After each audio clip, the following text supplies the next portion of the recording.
Hi Math 215 students. In this video we're going to introduce some matrix arithmetic, specifically sums and scalar products. Here's a list of our outcomes for this video. These are the things you want to be able to do after watching the video, and we'll review this list at the end.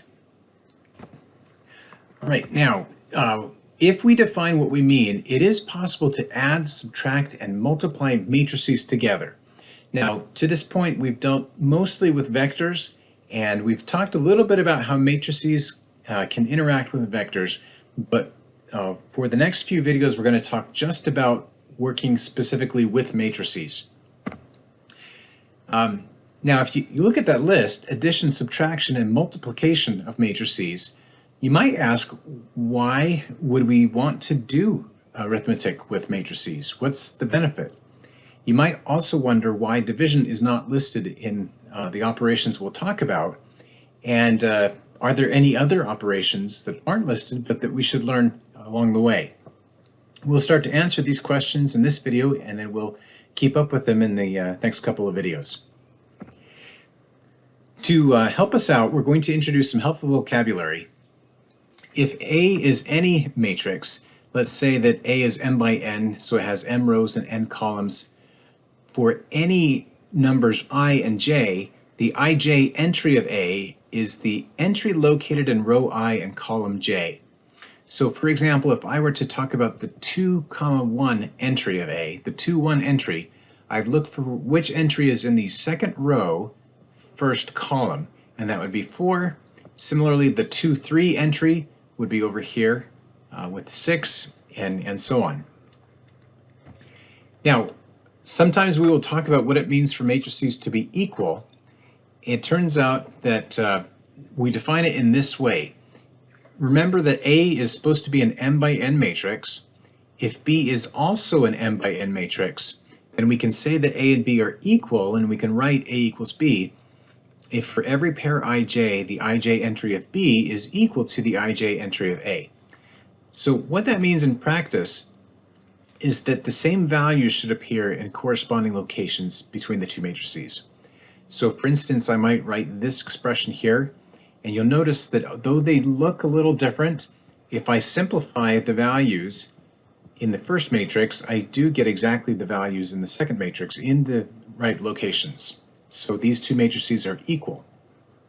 All right, so let's dive into matrix addition. How do you add two matrices, like the two shown here? Now, if you are interested, I'd suggest jotting down what you think the answer should be for this. We will explain it this way. We'll start off by noting that you can only add matrices with exactly the same size. The two matrices you add have to have the same number of rows, they have to have the same number of columns, and when you add them together, it turns out that your answer will also have those same numbers of rows and columns. Now what we'll do to add the matrices, we will call the sum the matrix you get with the same size. So A plus B has m rows and n columns just like A and B did.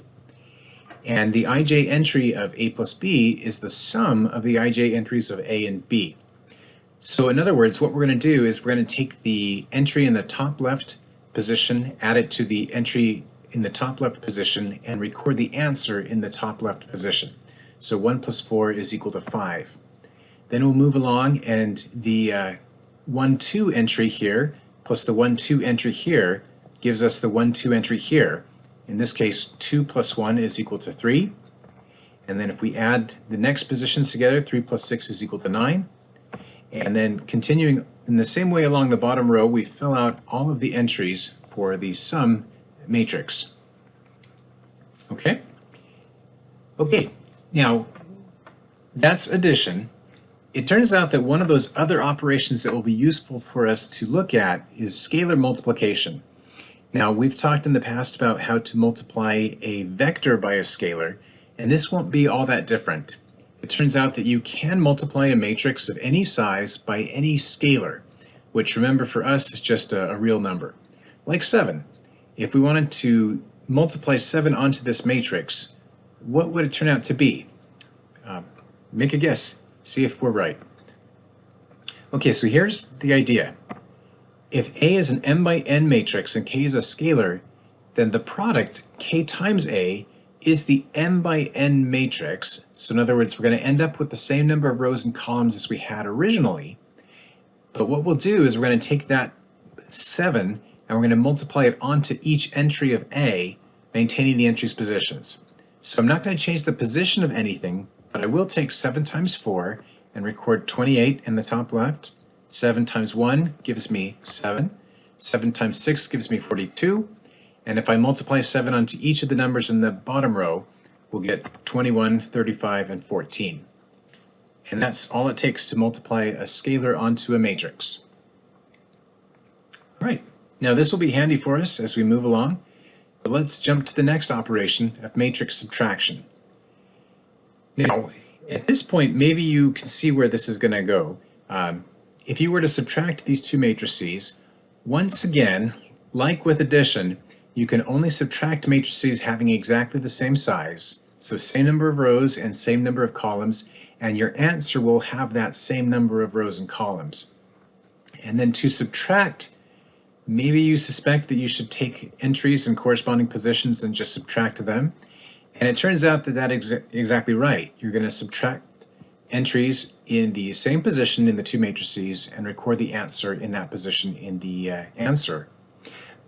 If it helps, you can think of this, the difference A minus B, as a combination of the addition and the scalar multiplication we just talked about. Adding A with minus 1 times B gives you the same answer as subtracting in this way. So to do it for these two matrices, we would start in the top left. 1 minus 4 gives us minus 3. 2 minus 1 gives us 1. 3 minus 6 gives us minus 3. And then the bottom row, minus the bottom row here, gives us the entries 1, 0, and 4 in each of those positions. Okay, that's all there is to addition, scalar multiplication, and subtraction. If we were to put it together in this example, you may want to pause the video here and compute it for yourself, but we'll go ahead and dive right in.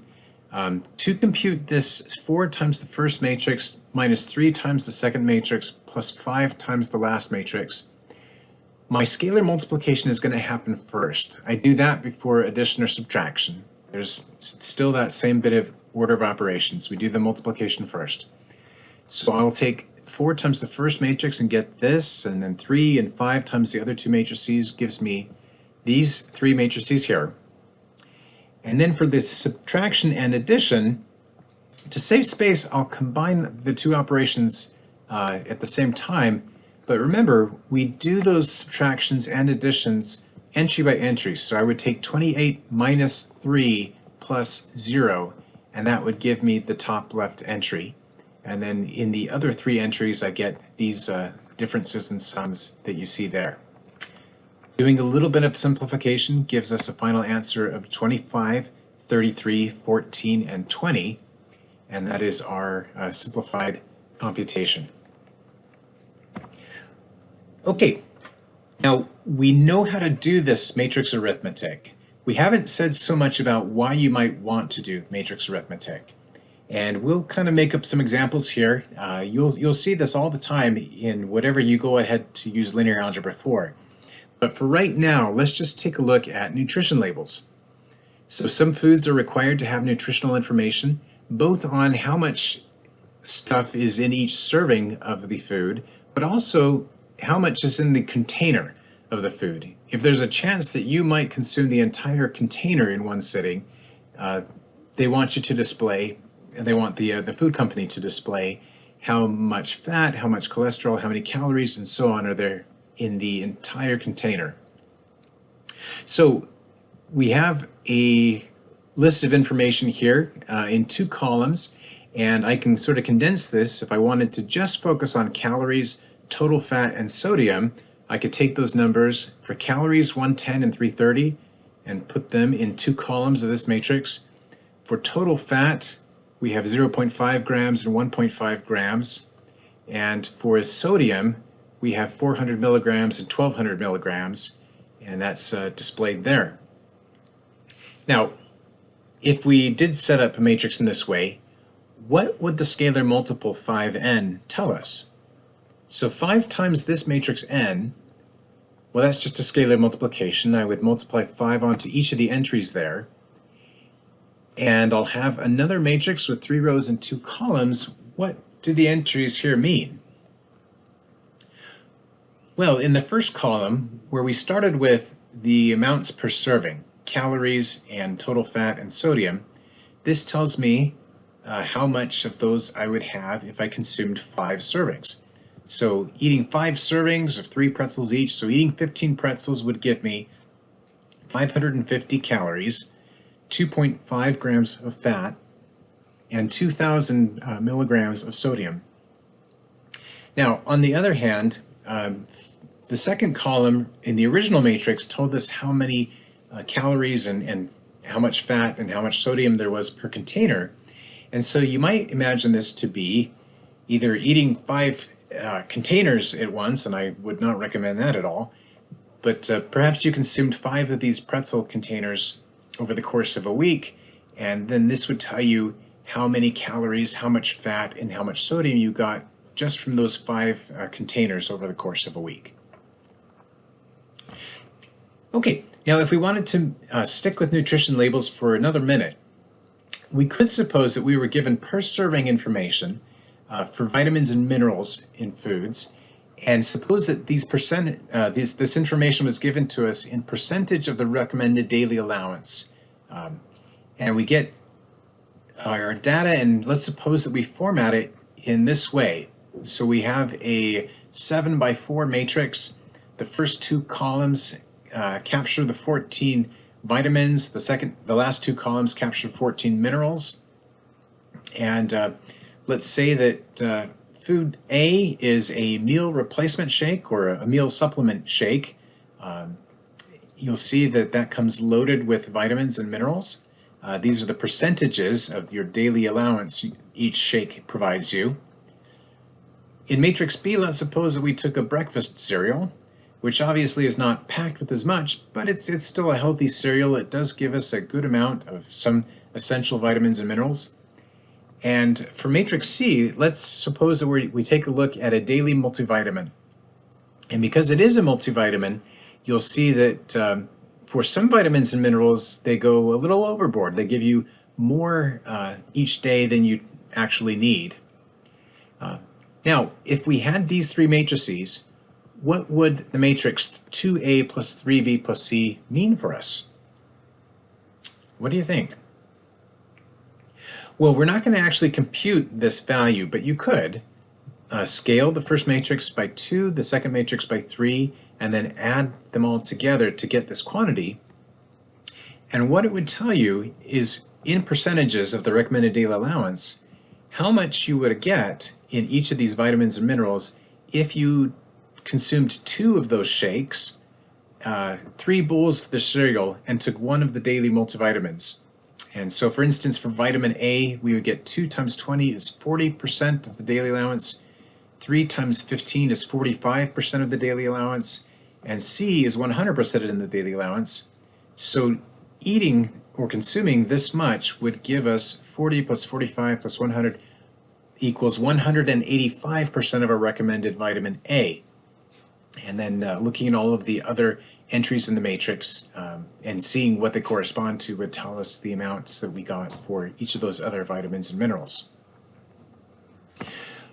Okay, so we can see maybe that in some contexts doing this matrix arithmetic corresponds to some things that might happen naturally, like consuming a product over multiple days or multiple servings. To wrap up this video, we're going to talk about some properties of these operations we've introduced. And to do that, we're going to first start by giving one more definition, and that is the definition of a zero matrix. Now, a zero matrix is just a matrix whose entries are all equal to 0. We often write just 0 to stand for a zero matrix, but we see that there are several infinitely many different zero matrices because the dimensions can be whatever you need them to be. Well, with this definition, we're going to jump ahead to our properties. If you like, go ahead and pause the video here and try to guess what we're going to fill in the right-hand side of these equations with. To start with, what would happen if we took A and we added it to a zero matrix having the same size? So if you remember what addition does and what a zero matrix looks like, you may not be surprised to see that what you'll get out is equal to the original matrix A. Okay, that's our first property. Our next property kind of talks about the order of addition. If you were to add the matrix A plus the matrix B, you would end up getting the same entries as you would if you had added them in the other order, B plus A. This is often called the commutative property, and it applies for matrix addition.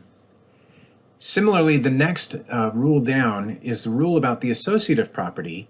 It says if you were to add A and B together first and then add C afterwards, you would get the same thing if you were to just take A and then add together first the B and C and then add it to A. The grouping parentheses don't make a difference in your final answers. The next three rules deal with scalar multiplication.